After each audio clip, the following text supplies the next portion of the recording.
Hello, Joy family. Welcome back to the Joyful House. Welcome to my playground.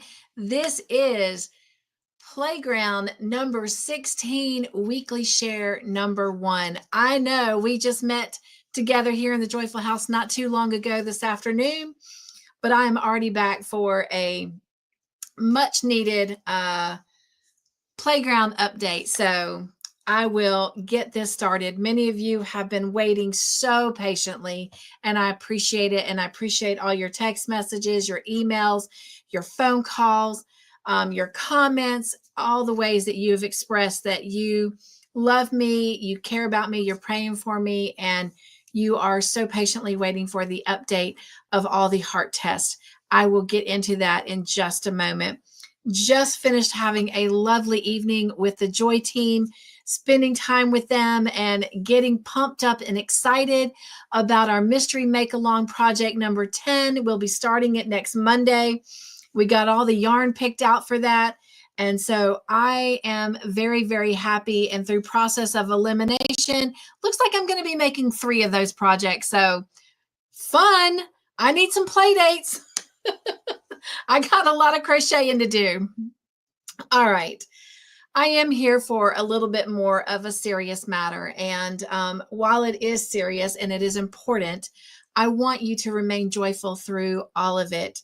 I am okay, and I'm going to be okay. Whether you are a Christian or not, whether you're a believer or not, I pray that you'll stick with me through this playground update. You know, God is a part of my life, and it's just not something that I can turn on and off as I please. He is a part of every ounce of my being. He is what I believe created me, and I believe that He has designed me to be exactly who I am. So to love me is to love all of me.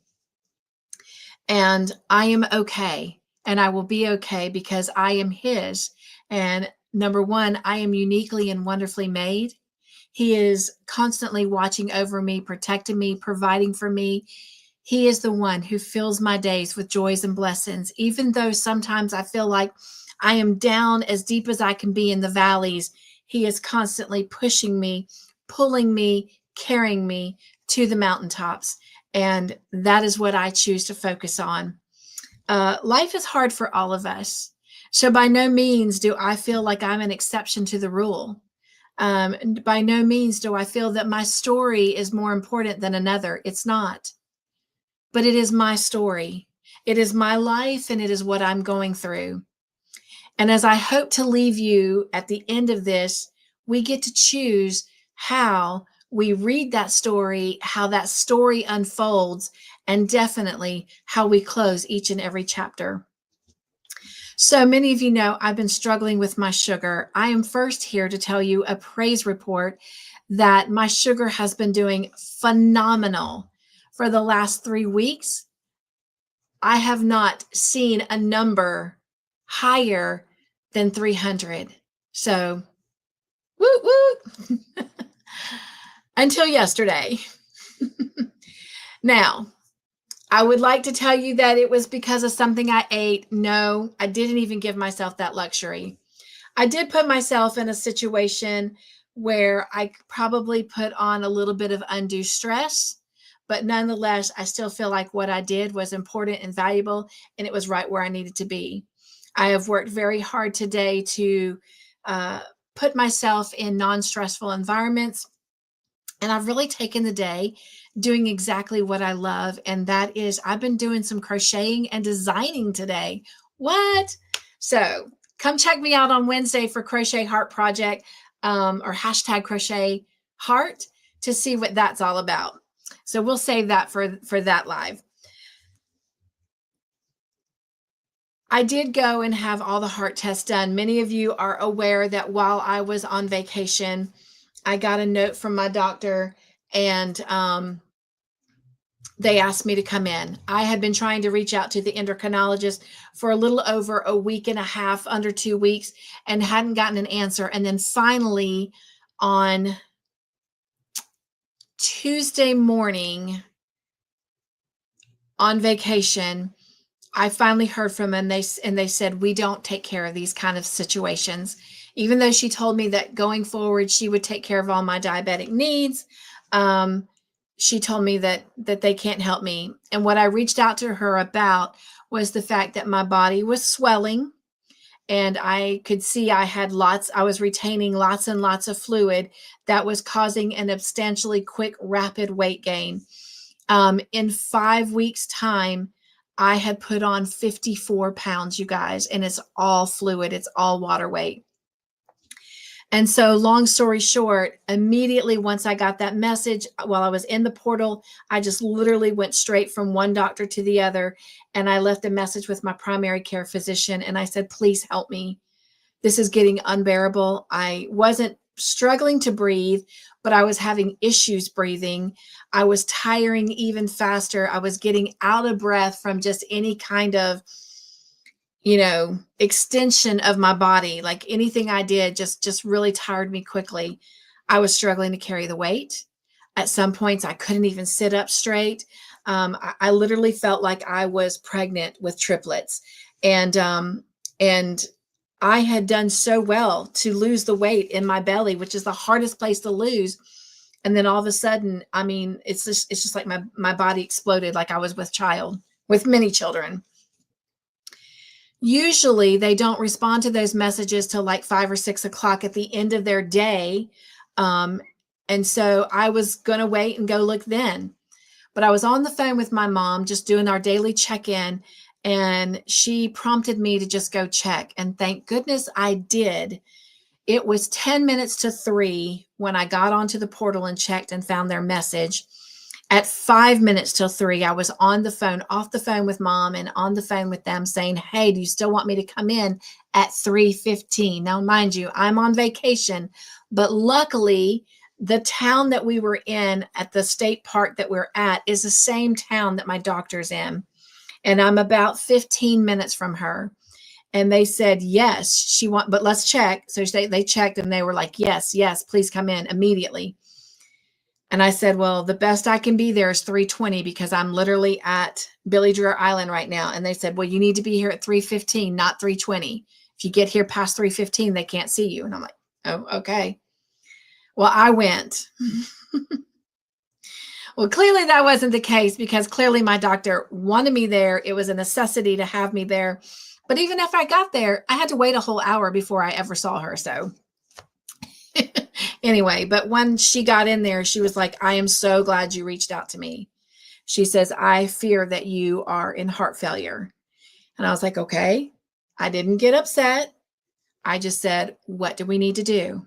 She says, first, I want to do a EKG just to see what it shows. And I said, okay. So we did that. She came back in and she says, you're definitely in congestive heart failure. It looks like there's some blockage on the upper left part of your heart, but I want to do an echo just to make sure. And she says, I'm not here on Mondays, but will you come in on Tuesday? So I asked her, would it be okay and not in any danger for me to wait till Wednesday? Because then I could stay and spend the whole day with my parents since they live in the same town. My doctor and my parents live about 50 to 55 minutes from me. And she said, absolutely. I think that will be fine. But if anything changes, you get shortness of breath, you're having a hard time breathing, any kind of pains in the heart and chest that just don't go away, please immediately reach out to me or go to the emergency room. Okay. So I went and had those tests done, and we got through all of those and spent the day with my parents, had a really great day. Sorry that I didn't give you any little blips into the week last week, but honestly, I was busy, getting unpacked from our trip, washing clothes, getting things set up on the channel and ready for all the lives last week and ready for this week and all of that. Spent time with my parents. And honestly, I just took another week to just also kind of just breathe, absorb, and accept all the information that I had been given. For a woman of my age, I'm 56, my numbers should be between 100 and 125. For a woman over 75, the age of 75, her number should be 425 or less. My number is 979. So I'm sure there are many of you out there that have dealt with this. Maybe you're dealing with it now. Maybe you know someone. I certainly am not putting myself an exception to the rule, like this is only happening to me and ever happened to me, because I know that's not the case. But I had to learn exactly what congestive heart failure is. I didn't know. And so they did a really great job of explaining it to me, and I took notes. But it's where the heart cannot pump blood effectively and leads to a buildup of fluid in the lungs and other parts of the body. The fluid builds up in the lungs as well as ankles, legs, and other organs. I had it also in my arms and my hands. As you can see, I'm not wearing my wedding rings. They were just too tight on my fingers. But I am starting to finally see fluid release from my body. So that is good. The telltale sign that the heart ability to pump is failing is all of this swelling and this rapid weight gain.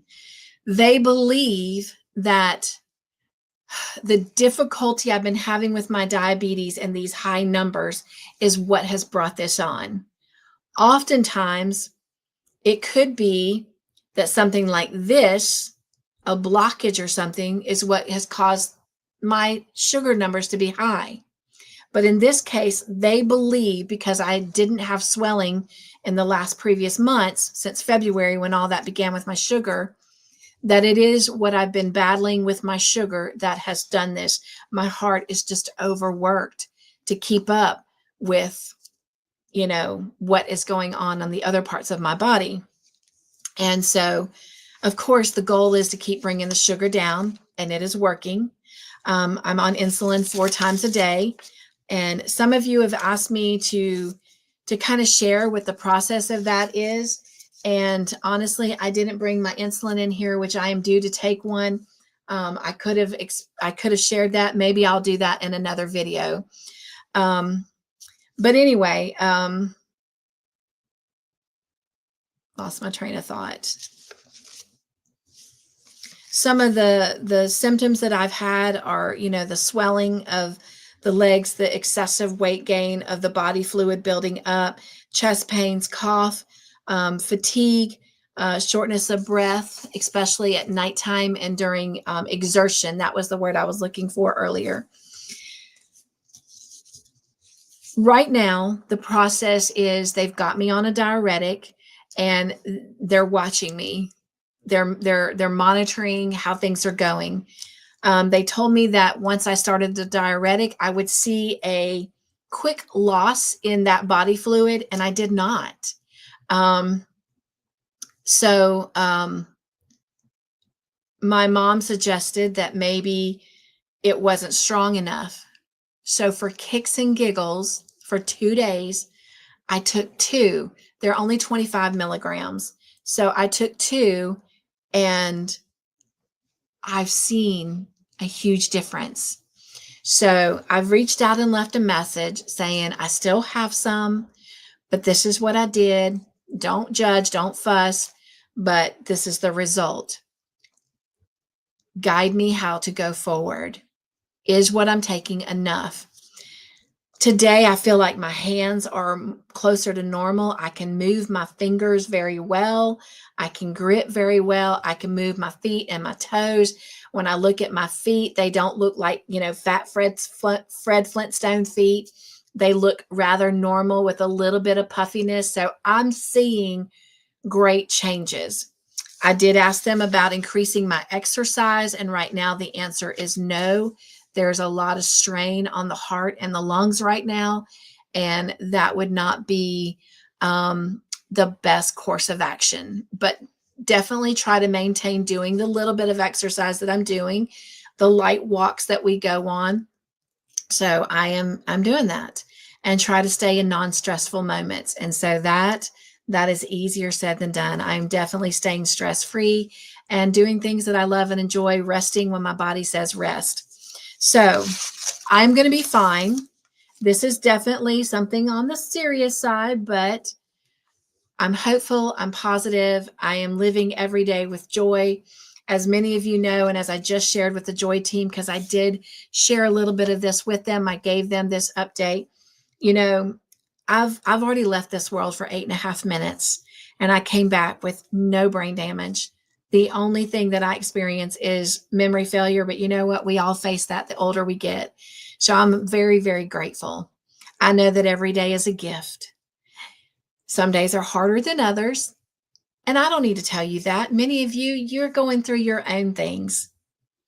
And this is the thing. What you're going through is no less or more important than what I'm going through. And what I'm going through is no less or more important than what you're going through. The thing is that we all go through our own things. And in our little bubble, in our little world, it's a lot.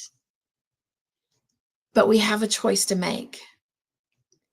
We can let it consume us, or we can live the most that the day has given. None of us, healthy or unhealthy, are promised tomorrow. So all of us should live each day for the gift that it is. So in light of our earlier playground, being amateur at communication, I do want to share something where I was definitely an amateur at communication. And it's a video that Todd and I took the last day of our vacation. We had been out in the woods. In the video, I said that we'd been out walking for an hour. Turns out we'd been out there 2 hours and 15 minutes. So the fact that I was getting around with just a cane for 2 hours and 15 minutes is progress in itself and worthy of being praised. But I was hard on myself. We were on our way back to the cabin. We were about 150 feet, you guys. That's not very far. Like, I could see it. I could almost touch it. But I got to a point that my body was done. Like, I literally could not take another step. I get what I call the jitters. That's where I shake internally. You can't see it externally. I had the jitters internally. I had the shakes externally. And in fact, when the video first starts, if you look kind of closely, you can see that shaking. But I had calmed down a good bit, waiting for him to go get my walker. But this was a very vulnerable moment for me because I love nature. And my biggest dream when we retire is to move and buy a cabin and reside in a cabin and go on hikes, spend our afternoons hiking and going on trails and whatnot. But the realization that Sunday afternoon was that dream may not come true. Who knows? I may not even live long enough for that dream to prevail. And I got a little down on myself. But in the same moment, in that vulnerability, I understood and I accepted that I may have limitations the rest of my life. But that doesn't mean that my life is over. That doesn't mean that I can't be happy. That doesn't mean that even when my body is shutting down and I physically cannot move any further, or I'm in pain, that I cannot find joy and I cannot live a life of joy, because that is far from the truth. And that's what the enemy, that's what the devil wanted me to believe, that I was good for nothing, that I had let my family down, I'd let my husband down, that I ruined our future retirement dream. You know what?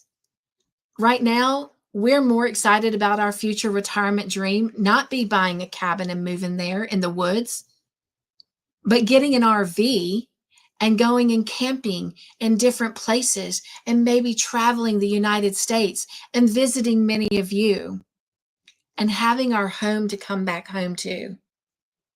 Because honestly, as long as Todd's mom and brother are living with us, and his brother's been with us for, at this point, 19 years, his mom has been with us for 2 years, we can't just pick up and go move to the mountains in a cabin.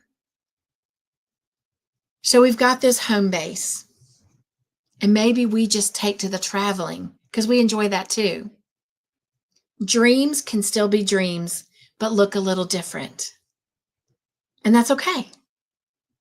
And so in this moment, in this video, you're watching me vulnerable, but you're watching me in that moment accept the realization that I may have limitations that may never change. But my outlook can change. It doesn't have to be negative. It doesn't have to give up. It can be positive, and it can have a fight of a warrior. And that's what I choose. I have not watched this video since we recorded it because I knew if I did, it would never see the light of day, and you certainly wouldn't have seen it. I know it's about 4 minutes long, but that's all I can tell you. And when we finish recording, my sweet husband, my rock, my giant, says to me, quit being hard on yourself. One, I love you for better or worse, for richer or poorer, in sickness and in health, until death do us part. Look at where you've come since a year ago. And he's right. So grateful to have a partner that not only has agreed to embark on this journey of living with joy, but sometimes to be my reminder of what joy is, what it looks like, where it comes from, and that it is possible in all moments, in all circumstances. I am so grateful to have this giant in my life. He is truly amazing. All right, let me share this video with you. Let me pull this share screen up and share.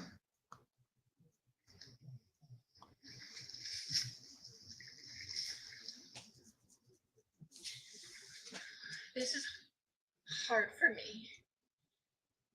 This is a personal battle.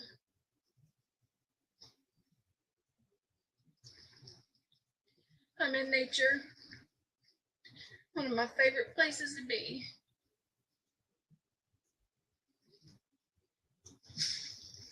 And acceptance sometimes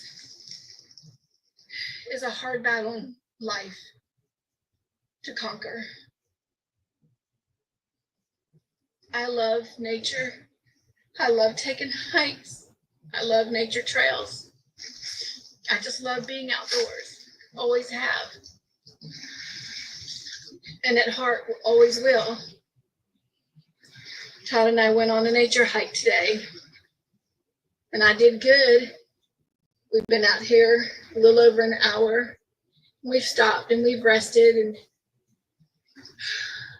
just took it all in.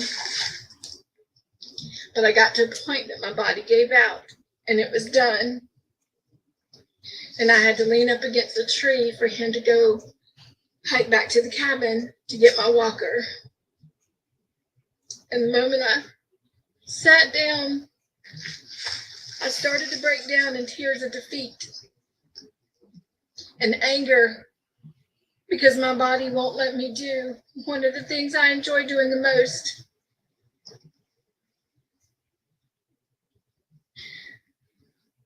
But then as I started calming down and feeling the breeze and still seeing all this nature around me, I realized that God has a great big old world and nature is everywhere. Whether I look to my left, my right, up or down, even if I can't maybe tangibly walk the paths through the trees, He still brings nature to me in the form of butterflies, grasshoppers, wind, treetops, sky, ground. It's still all around me. It may not be how I want it, but He certainly still provides it because He is my provider. I don't know where my life will take me. I don't know what my purpose will be tomorrow, different from today. I don't know if I'll ever get to really walk another nature trail and truly hike. But I know that as long as I trust him, he'll allow me to keep putting one foot in front of the other, whatever that looks like. And he'll keep bringing me joy in only his true fashion, and only the way that he can, that truly blesses me. He knows that nature brings me close to him. He knows that I stand in awe of the beauty that he has created. I just pray that I lean into his God strength, his God confidence, and find the joy in the path that he lays at my feet from here on out. Again, this is not one of my pretty moments, and it's a hard moment. But I thought it could not only be a teachable moment for me, but maybe for y'all as well. So, nugs and joy, be joyful, and be the joy in everything you do. I love you. All right, let me pause this.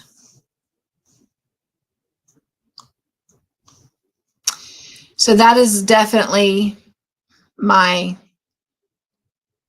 amateur moment at conversation. But like our Chase Our Fun earlier, Chase the Fun challenge that Annie gave us was to maybe write out some things and be an amateur at conversation. I did write out some things, and I will share that in just a moment. But before I do, I want to share a picture with you that was sent in from one of you of their dog chasing their fun. This is from Kim from Southern Winter. Ignore the background of it being in paint, but that's where I've got it stored right now. But this is her dog just chasing his fun, which in turn leads fun for Kim as well. But thank you, Kim, for sharing that with us. And also in sharing in fun, the showcase for the Joy Team has gone out. So I'm not going to show anything that you haven't already had an opportunity to see. But I'm going to show you some pictures, and there's a reason for it, because Mr. Joyful is always also looking for fun here in the Joyful House, outside of the Joyful House. And you just never know what candid things he's going to do or say. But let me share with you a couple things, and then you'll understand what I'm trying to get at. But this is a picture of me in the final product of the sweater that we made on the Joy Team. And of course, we're at the cabin. And I'm going to show you just a couple more. You will see them in the video. But here is another one of me standing out by one of the trees with it on. And the funny thing is while we're taking these pictures, Kim from Southern Winter is actually on my phone. So we've left her on the porch on the phone, taking Todd's phone to go take these pictures. And there's one more picture that I'll share if I can find it. I don't see it, but I know it's here. I think this is it here. Yes. And this is me kind of embracing the moment as well. I struggle to have my picture taken right now with this excessive weight gain, But you know what? I did it. I did it, and I'm not going to be, I've always been comfortable in my skin. And, with this extra 54 pounds that I'm carrying, it pains me to see this picture and look at it. But I share this with you, and I share this struggle with you because I know I don't walk this journey alone. And you know what? That's the whole point, honestly, why I started Welcome to My Playground, is to share things, behind the scenes with you guys, help you get to know me better, but also to show you sometimes where I struggle and how I rise above it. And sometimes I get that strength from your words of encouragement, from your laughter and the joy that you share with me in the lives, from when I'm working on things to share with you guys, it gets me excited. And of course, things that Mr. Joyful and I do together that builds our marriage and makes it stronger.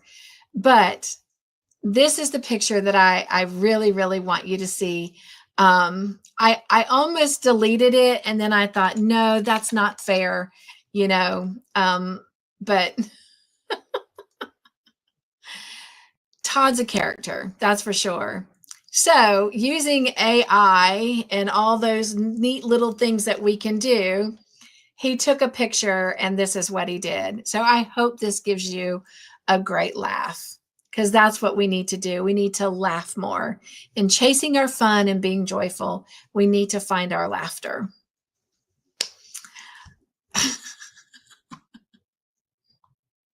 Let me just see if I can make this bigger for you. I actually made it small, but oh my gosh. How funny. How funny, how funny. So always find your joy, my friends. All right. So this is what I want to leave with you. This is what I have written as my amateur conversation in light of this. Our focus shapes our perception and how we experience our circumstances. We can choose sadness and fear and walk around bummed about all that's going wrong or is wrong. Or we can choose gratitude and peace and walk around joyful about all the goodness and beauty that we're noticing and experiencing with God. So the question is, what will we choose today? What will you choose? For me, I do choose to focus on what is good and the goodness that is in my life. I choose to be grateful for the things that I have and the people that I have. I have a community of friends and family who surround me, who hold me up during the difficult times, who laugh with me during the silly times, who shout and just express joy during all the good moments. So, we need to talk about the bright parts of life more than the difficult ones. Yes, we need to acknowledge the problems that we are going through and do what we can about them, but don't make them your focal point. Don't let them define you. Look at what's going right. Look at what delights you. And all that is a gift to smile about. Share your joy about those things with other people and brighten up their environment too. That is my heart's cry right now, is that I'm giving you something to smile about. Whatever you're going through, know that it is temporary. It is not your forever. So it cannot define who you are. And just know that it will pass. It will not be there forever. You are going to get through it. Hard times come to us all. We all experience it in one shape or form or another. But how we respond to them, how we interpret them, and what attitude we settle into, those are the choices that we get to make, my friends. That's what we can control. We can't control what's going on around us. We can't even control what's going on in our bodies or with our bodies. But we can control the choices we make on what we focus on. I found myself thinking that day in the woods, what narrative am I constructing for my life? How will I interpret what's in front of me and where I've been? Will I let the hard parts bring me down and keep me from delighting in the good and experiencing joy? I refuse to. I am going to rise above my battles. I do not stand on my battlefield of life alone. God is my commander in chief, and you are all the fellow soldiers standing with me, arm in arm, and we're fighting this life together. And because of that, we are strong, we are conquerors, and we will be victorious.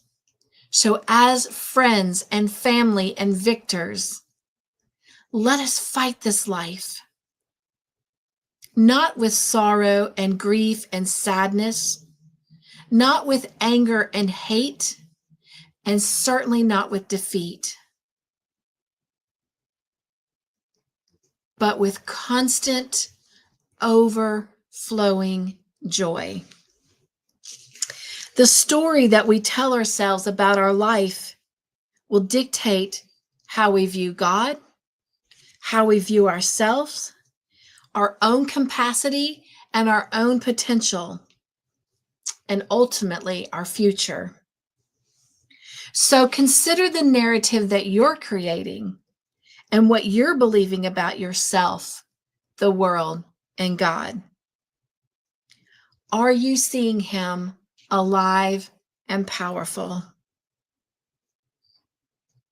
I know I am. So I stand before you asking God, help me tell myself the story of your love, your power, and your presence in my life. And may my story not fall on deaf ears. May my story encourage someone else's story. Let's do this. Let's do it together. Todd and I found a hat for me, and it's so appropriate. Not just for the motto that I live in life, not just because of the mantra of joy in my life, but because of the battles that I'm going through. I've chosen what my story looks like. I've chosen what my narrative looks like. And this is it. Can you see that? This girl's got joy. That's my story, and that's my narrative. Thank you for being patient and allowing me to wait to share my news and where I'm at. But more importantly, thank you for walking this life with me. Thank you for playing on my playground with me. Thank you for being the strength I need when I don't feel strong. Thank you for being the laughter I need when I can't find the happiness inside. And thank you for giving me something to strive towards and for when sadness feels so overwhelming. Thank you for filling my joy tank and allowing it to overflow. May that overflow return to you. I love you, my friends. Nugs and joy. Thank you so much for being here with me today and letting me speak. And sorry that this is as long as it is, but I hope it was what you needed to hear and touched you in a special way. All right. I love you. Be joyful. Be the joy in everything you do. And chase your fun.